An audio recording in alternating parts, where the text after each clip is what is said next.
देखो ये भीमकुंड है, यहाँ पांडवों के शस्त्र गले, क्योंकि उनको कहा गया था कि आप जब मरोगे तो आपको मोक्ष नहीं मिलेगी, क्योंकि आपके हाथ से गुरु और भाइयों की हत्या हुई है। तो उन्होंने पूछा कि मोक्ष का रास्ता क्या है। तब नारद जी ने बताया कि तीर्थों में जाओ और जहाँ भी जाओगे वहाँ अपने शस्त्रों को धोओगे और ये शस्त्र जहाँ गल जाएंगे वहाँ आपको पाप से मुक्ति मिलेगी। तो फिर तीर्थों में घूमने लगे, घूमते घूमते दोबारा फिर यहाँ पहुँचे।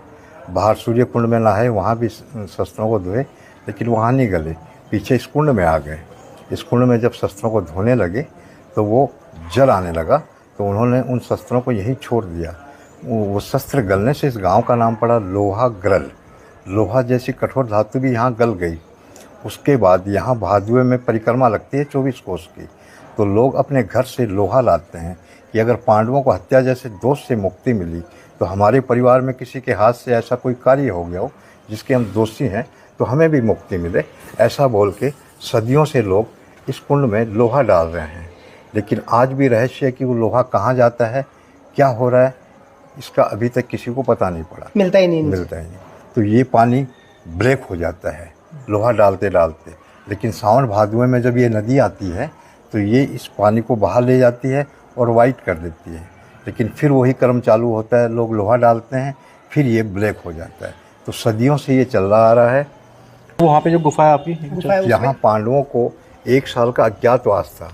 तो अज्ञातवास में कहा गया था कि अगर 1 साल में कोई पहचान जाएगा तो 13 साल की सज़ा फिर हो जाएगी। तो अज्ञातवास में बैराट नगर पड़ता है अलवर ज़िले में, वहाँ बैराट राजा के यहाँ नौकरी कर रहे थे। तो वहाँ बैराट राजा का एक साला था कीचक, बड़ा बलवान था। तो उसकी नज़र द्रौपदी पे पड़ गई, तो भीम ने कीचक को मार दिया। मारने से राजा बैराट सोचा कि ऐसा कौन बलवान है जो मेरे साले को मार सकता है, इनका पता करो। तो पांडवों को पता था अगर राजा को ये पता पड़ गया कि हम पांडव हैं तो 13 साल की सज़ा फिर हो जाएगी। तो वो लोग भाग के यहाँ आ गए।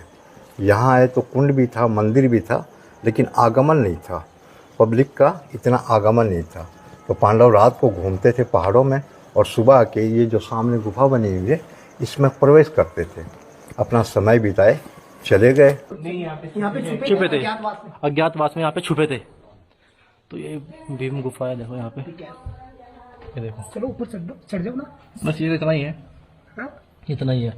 अच्छा, तो कहा गया था अज्ञातवास के दौरान यहाँ पे वो छुपे थे और यहीं पर आकर उनको पापों से मुक्ति मिली थी। जब वे महाभारत काल के बाद, युद्ध के बाद, जब दुखी थे वे भाइयों की हत्या के बाद, तो उनको यहाँ पे आके मुक्ति मिली थी, क्योंकि कृष्ण जी ने उनको ज्ञान दिया था कि जहाँ भी आपके हथियार गले गए वहीं पर ही आपको पापों से मुक्ति मिलेगी। अगर आप इस चैनल पर नए हो तो चैनल को सब्सक्राइब जरूर करें और वीडियो अच्छी लगे तो लाइक एंड कमेंट जरूर करें। धन्यवाद।